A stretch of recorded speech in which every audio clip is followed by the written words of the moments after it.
Hi everyone! Sana nasa mabuting kalagayan tayong lahat. So, ang gagawin nating video is about sa mga gustong mga maging content creator dyan na nanonood sa atin o kaya'y mga baguhang content creator pa lang. So, tips ito para sa atin lahat. Okay?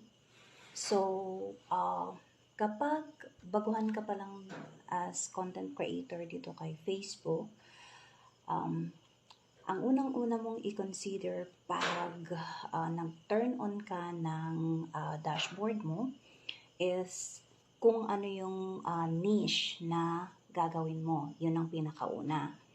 So, ano ba yung tinatawag nating niche? Ang niche is kung ano yung gustong-gusto mong gawin na gusto mong i-promote. Kung ang gusto mo ba is funny videos, gusto mo ba is entertainment, ang gusto mo ba is about quotes na may matututunan yung mga viewers mo o kaya audience mo. Gusto mo ba is cooking tips o kaya mga paraan kung paano magluto, step by steps, mga ganon. Gusto mo ba is fashion or sports? Ganon. So, once na naka-choose ka na ng niche mo na gusto mong gawin, ang pangalawang gagawin mo ngayon is magplano ka ng iyong content. So, paano ba magplano ng content? Kung hindi mo pa alam kung paano ka magplano is pwede mo namang isulat or pwede mo namang lagyan ng listahan ang iyong calendar. So, magplano ka kung anong oras mo ba siya ipopost, anong araw ba ipopost, at saka kailangan planuhin mo yung regular posting mo para sa pag-engage mo din sa iyong mga viewers o kaya audience. Pag once na nakaplano ka na, then that's the time that you will create a high quality content.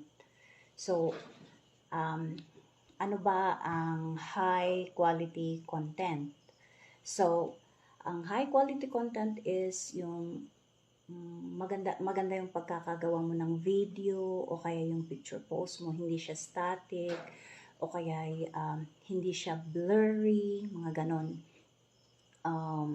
Yung mas maganda yung mga original na ginagawa nating post, pwede nyo namang i-edit para mas maganda siya or pwede nyo i-enhance. Pero sa akin, kung ano lang talaga yung video or content na ginawa ko, yun na yung pinopost ko. Hindi ko na siya ini-enhance or whatever, nag-a-add lang ako ng mga text or mga messages. Kasi mas maganda kasi yung original talaga siya para alam mo din kung ano yung pwede mong ma-improve if meron magko-comment sa yung mga viewers o kaya audience na parang medyo pangit, mga ganon. So, consider those as a feedback para i-improve mo kung ano yung gagawin mong content sa susunod. Tapos, once na nakagawa ka na ng content, then pwede mo na siyang i-post. So, depende sa'yo yan kung anong gagawin mo. Caption, pero make sure din na medyo catchy yung captions, tapos yung mga hashtags na gagamitin mo, make sure na related din siya sa post na gagawin mo. Hindi iba yung caption, tapos hindi din related sa post na ginawa mo yung mga hashtags mo. So, dapat related yung tatlo na yon. Okay? And then, after mo mag-post, yung less na gagawin mo is makipag-engage ka na sa mga viewers mo, sa mga audience mo. Pag may mga nag-react, may mga nag-comment, then engage with them. Yun lang po. Yun lang yung parang 5 tips for our newbies. O kaya yung mga sino man ang gustong mag-switch ng niche, then you can switch your niche. Kasi yung mga iba, puro mga may mga random contents.